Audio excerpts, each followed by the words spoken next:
Hey everybody, it is Wintermute and from the Think Tank, and we are going to do the next video in the Tech Talk series. First, though, I want to address something that somebody asked me the other day. Yes, I do wear pants when I make these videos.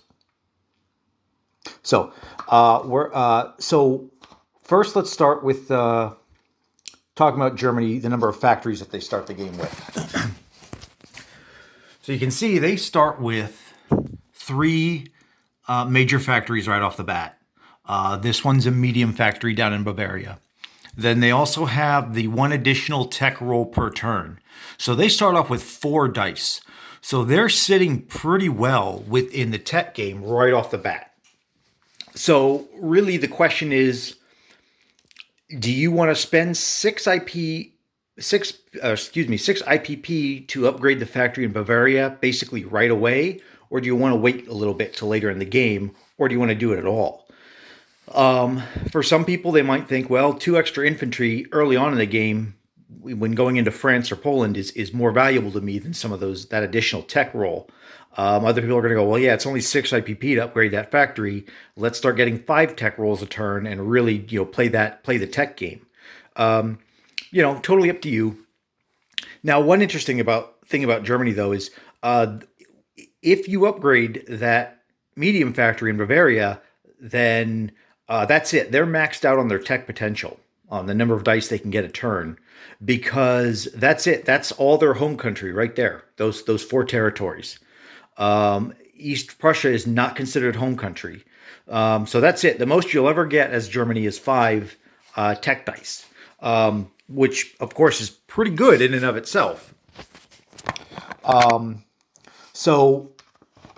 So they start off sitting good with tech, and then you can always upgrade it, right away or a little bit later. That's just a personal choice. When I did my kind of playthrough, I went ahead and upgraded it right away because I knew I just wanted to roll 5 dice a turn for the techs. I wanted to really play that.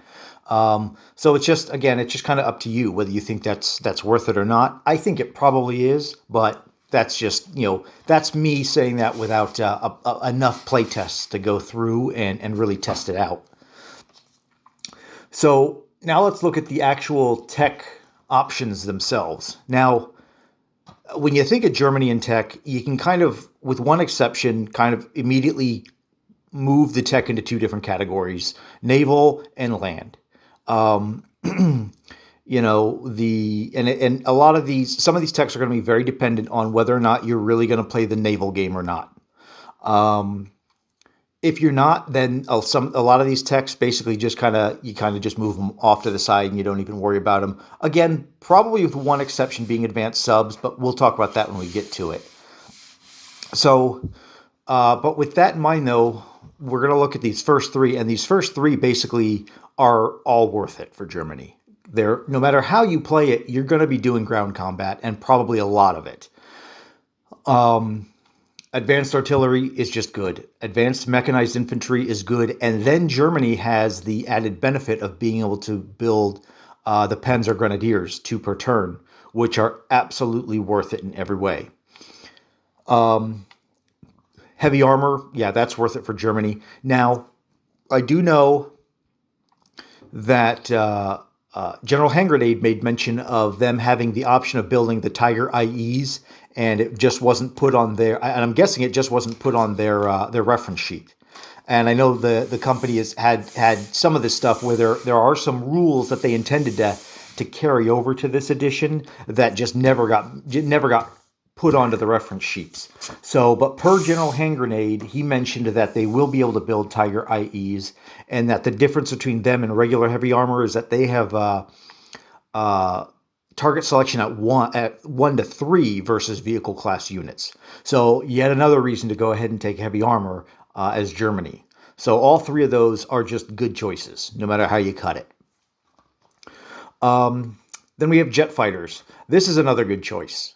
Germany is going to usually play the air game pretty heavily. What you specifically build is completely, up to your tastes, but jet fighters are just better stats.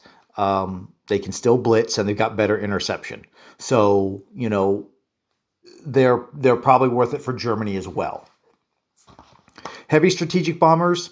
Now this one wouldn't be a terrible idea if you are, if you really are trying to bomb some of the allies into submission. The most obvious one you think of right off the bat is Britain. Excuse me. But you can also bomb Russia, try to bomb Russia into submission. Um, you know, it, More than likely with your first wave of attacks to just kind of eat up their resources, so they can't just spring right to it. And I guess that's more of a when you go into Russia thing, but we'll worry about that later. But so heavy strategic bombers aren't a terrible choice. I just think that maybe these first four might be a little bit better of a choice over heavy strategic bombers. Long range aircraft, again, this is another really, really good one for Germany. When your aircraft start off at an airbase, they get +1 movement, which is good, but I've noticed it doesn't open anywhere near as many options for you as you would kind of think. Now, if you get long range aircraft, and all of your aircraft except for strategic and heavy bombers get +1 movement, and they start off in an airbase. Now they're up to, your fighters are up to 6, your medium bombers are up to 7. That opens up a whole new range of possibilities on the map when you start counting out. Because that it's kind of an even break point in terms of whether or not you want that airplane to come back to the territory that it started at. So to go from 4, you can go out 2 territories, 1, 2, or I'm sorry, you can go out, at 5 you can come back, but then at 6 it actually really expands your range more than you would think. So long range aircraft is really good, a good choice for Germany. Advanced submarines. Now, like I said before, if you're playing the naval game, you're probably going to want advanced submarines. If you're really trying heavily to do the raiding game and keep the Allies' economy under control, advanced subs is also probably a really good choice. But then again, if you're basically going to let their sea lanes go uncontested, you don't bother with it. And if you are not going to bother with that, but you also want to go with a heavy navy, then maybe you don't want to. Maybe you'd rather go for some of the other naval options.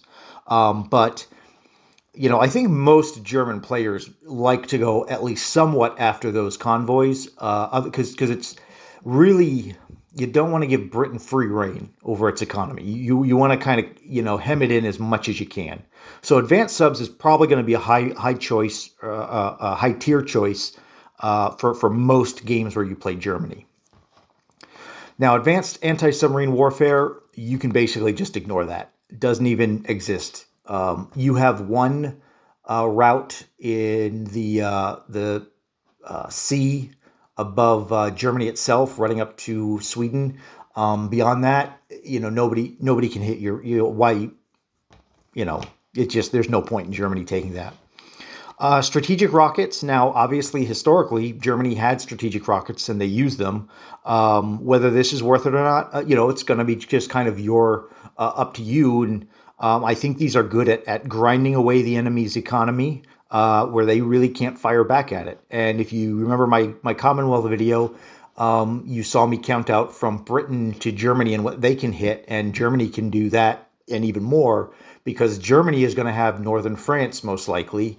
And so they should, and Belgium and the Netherlands, so they can reach out even farther and have even more choices than Britain in most cases. And if you have strategic rockets before you go into Russia, you can reach out and hit their factories the turn you attack in some cases, depending on where they're positioned, to kind of eat up their economy. So strategic rockets aren't a bad choice. There are probably some, I wouldn't consider it a top tier. I still think that part of the reason I don't consider it top tier is while it's a good unit for the economy, grinding away their economy, you got to roll a 9 or better. So, it's more of a crapshoot whether you're going to get it. So it's good, but it's, these are easier rolls. The other ones that I've talked about that I like and I think are good are easier rolls. You're more likely to get them. Then we get to radar. This is another one that basically you can probably just take off the list. Now, when you look at it, escort ships gain +2 to their escort modifier roll. That means nothing to Germany. The two that might matter are the next two, where air bases may scramble an unlimited number of fighters. Let's show why I don't think this is worth it for Germany, even though it maybe sounds good right off the bat. Let's say the Allies are really bombing you heavy. And suddenly you're like, oh, I can just scramble all my fighters all the time. Well, here's the thing. Let's say they're bombing Western Germany, in this case. So they're coming in to bomb here. Let's say you have 3 fighters here that can scramble. Now, General Hand Grenade has already clarified that neighboring zones, air units in a neighboring zone with an airbase can scramble to help with strategic bombing. So if they're going to come into Western Germany and you have 3 fighters here, 3 fighters here, and 3 fighters here, you can already scramble 9 fighters. And then if you actually have an airbase in Eastern Germany, if you built one, well, you can scramble 12 fighters. And it can even go up if you've got an airbase in Belgium or the Netherlands for whatever reason. So it really isn't a, I'm sure there is some obscure situation where being able to do that might be useful. Say you're in Russia and the front is really fragile and you want to really concentrate your air force into one zone and still have it be able to cover the zones around it for scrambling, then yeah, okay, you build one airbase there and then you keep all 6 or 7 or 8 of the aircraft in that one zone to be able to scramble them. But really, that's that's a big what if. So I just don't see this one being worth it. Now, that said, maybe you are in a constant bombing, maybe they are constantly bombing you and you decide, well, I want to go for it because the fighters gain +1 interception. That might be worth it if you are constantly sending your fighters up to intercept. But again, that all depends on what they're going to do. So radar for Germany is not a high priority, if at all, really, to be honest. Now, wartime economy, and I've said it again in other videos, wartime economy is just good. There's no reason why Germany probably wouldn't want to go for that one even first, because just being able to build basically an average of 7 IPP more a turn is just good. And while, yes, their economy will skyrocket as they take out France and Poland and assuming they go into the Balkans, you got to remember that they still only started at 20 per turn, and that really does limit what they build to begin with. Now, they'll have plenty, they're still better than most of the other people around them. But wartime economy is just all that much more pressure, off of you of having to, well, maybe I should go in and take over this minor country just to get a couple more IPPs a turn before I go into Russia. You don't even have to, worry about that, because this just, like I said, it's an average of 7 IPP. It just makes life so much easier for you, and they can't take it from you. So yeah, wartime economy is just good. Now, improved factories, I think, is one of the best choices for Germany, hands down, for a couple of reasons. And I'm going to go back to the map here and explain why I feel it is so good for Germany, if it isn't already obvious. Now, if you look at the map, you've got all those major factories in Germany itself, excluding Bavaria. Now, throughout the course of the game, you are probably going to take Paris, which will revert to a minor facility, a minor factory. You're going to get Bohemia at some point, which comes with a minor factory. And you're going to get Warsaw at some point, which has its own minor factory. And you're going to get Romania at some point, which has its own minor factory. So even if you never build another factory at all throughout the course of the game, if you get improved factories, you've still automatically improved 4 factories that you will get at some point in the game. You've doubled the minor factory output. Okay, so that is, doubling the amount of troops you can build here, to keep the Allies at bay from D-Day. Double the number of troops you can build here in Romania, put them right into the Russian front. Same thing with Warsaw. And Bohemia is a little farther back, but it's still, not in the middle of nowhere. So that's good right there. And then let's take that a step further. And there's, what if you actually manage to align Spain? Well, Spain comes with a minor factory of its own. So now you've doubled the number of units that you can put there. And really, to be honest, even if you do get Spain, building one unit there a turn isn't that great. That ain't going to stop the Americans from being able to come over and just take Spain away from you. You start building 2 units a turn, suddenly it gets a little more dicey for them because you don't have to funnel in as many troops, or you can build 2 troops here in Paris and start, 2 fast-moving troops and start moving them straight down. And suddenly Spain becomes a lot more defendable on the fly if you have to, rather than just building like 1 infantry a turn or whatever and hoping America, decides not to come take it from you this turn. And that's one downside of if Spain aligns with you, is it's easy pickings for America, but that's a whole nother strategy. But then what if you align Istanbul or Turkey, excuse me? Well, they come with their own minor factory. So now you've doubled that output. And again, for many of the same reasons here, Turkey isn't terrible in terms of what they come with in the game, unit-wise. And their economy is actually better than Spain in that it's 3, and Spain is only 2. But, this can become another front for you where Russia just, you align Turkey. Well, now I'm going to come in and take Turkey from you where I wasn't going to do that before. Well, at least now you can start building 2 units here rather than just 1 and put up a much better fight to defend that, because these 2 territories are pretty remote in terms of getting aid there very quickly. So, improved factories is just really good for that reason. And then there's also Sweden. Let's say Russia does go into Sweden at some point for whatever reason, and then you go and liberate it and it becomes yours. Well, there's another minor factory up there. So Germany has plenty of minor factories that are just immediately double their capability if you get improved factories. Now, that's not all. When you look at Germany, you go, well, man, they can just put so many units on the board so quickly because they've got all those factories. Who cares if it's 5 to 8 now for the number of units I can put on the board? I care, and here's why I care. Let's assume that you're in Russia, and one of the problems historically and in any game like this that Germany has is here's its production, here's the war. It needs to get these units out there as quickly as possible. So let's say you're going to build 15 units this turn total, whatever they are, it doesn't matter.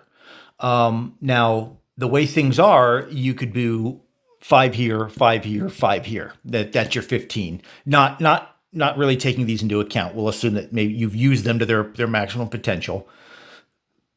But now the problem is you want to get these 15 units over here as quickly as possible.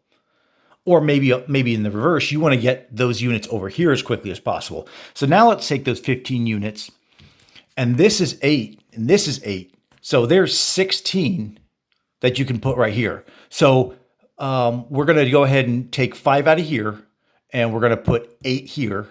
Well, that's 3 more units, 1 space closer to this front. Or if we want to do it in reverse, you put them here. That's 3 more units, 1 space closer to this front. Or maybe you need to come down and help Italy, assuming you made this a major factory at some point, or maybe not. You can dump, instead of 3, you can put 5, or instead of 5, you can put 8. Now you dump all 8 units here. Well, that's 3 more units, or however many it is, that now is 1 space closer to being able to come down here and help Italy. So that's another reason why I think improved factories is really, really good for Germany, is it helps their logistics at home really, really well.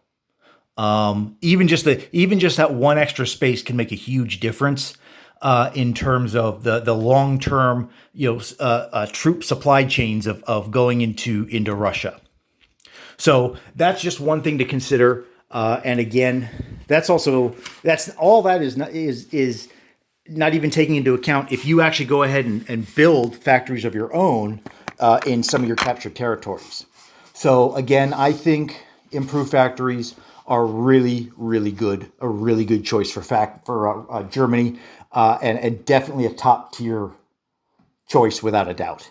Top tier without a doubt. Improved construction. Now this goes back to the am I playing the naval game? Now I've said before that the bulk of this is good for ships, but the facilities if you get it just for the facilities, it may save you some money in the long run as well. Again, with Germany, how many factories or how many other facilities are you going to build? You may want to build a lot of sub bases. So if you want to build a lot of sub bases, that cuts their cost down to one. That might be worth it for you.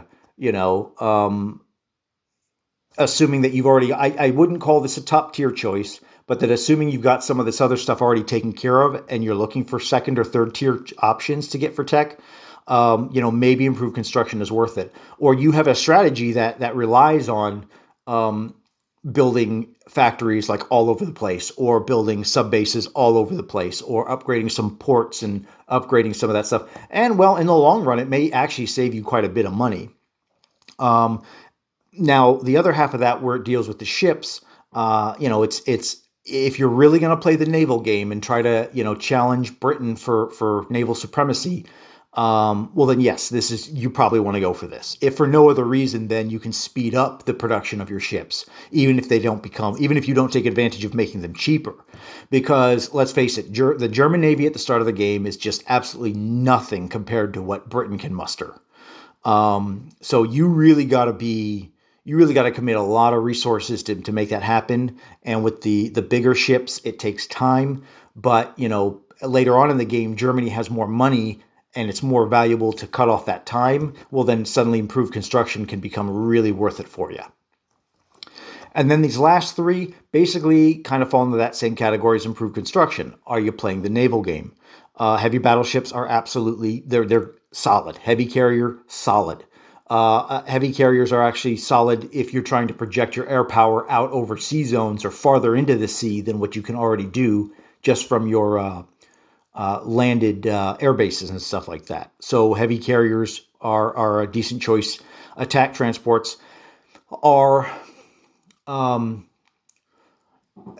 they're good if you plan on doing naval invasions or amphibious invasions. And I know as a German player, I like to keep a couple transports, at least one or two, up in northern Germany, just to make the Allies have to think about what I might do with them. If they leave Britain really undefended, well, maybe then suddenly I drop 4 guys off in the northern part and, kind of mess their day up. Well, attack transports just makes that a better option in the late game. And some of the territories that they would want to land in amphibiously are kind of rough terrain. Like Norway is kind of rough terrain. Now, another option with that is keeping your naval transports, or at least a couple, to go ahead and take some of the Baltic states from Russia on that first turn, so you don't have to divert more land units, or maybe shoot a blitzing unit out far and kind of leave it exposed where a counterattack could take it out, because they all are on they're all on the coast there. So that's one thing to consider too, and maybe you think it's worth it to get attack transports to just make that work better. Also, one thing I would point out is that Leningrad is on the water as well. So you could, if you want to take Leningrad, suddenly have additional units amphibiously assaulting it. Now, of course, Leningrad is a city, and Russia is hard enough to take it by itself, and Russia is probably going to defend Leningrad tooth and nail. So, you definitely want to make sure you've got Marines or assault transports if you're going to go that route. But just something to consider. I don't think, attack transports are completely off the table. And if you're not, even if you're not going to do the, even if you're not going to challenge Britain and its navy, maybe in the late game these are worth going ahead and rolling for, assuming that you've got some of this other stuff taken care of. So you build one or two and just keep it as an option in the North Sea there. For if you want to threaten the Allies, because now it's like, okay, well, he's got two transports. Oh, well, now he's got two transports and an attack transport. Well, oh crap! Now I got to reconsider things again because now his firepower suddenly is multiplied on that first turn. Do I need to build more defenses in Britain or wherever else I'm trying to defend? So all that said. That's basically how I would list these technologies for Germany. Let me know if I missed anything or if you completely disagree with me, and we'll get a good conversation going, and we'll kind of go from there. I'm not sure what nation I'm going to do next, but I'll probably just pick up the chart, pick up a nation, and just kind of go from there in the next couple days. So this is going to be Wintermute signing off. Everybody have a wonderful night.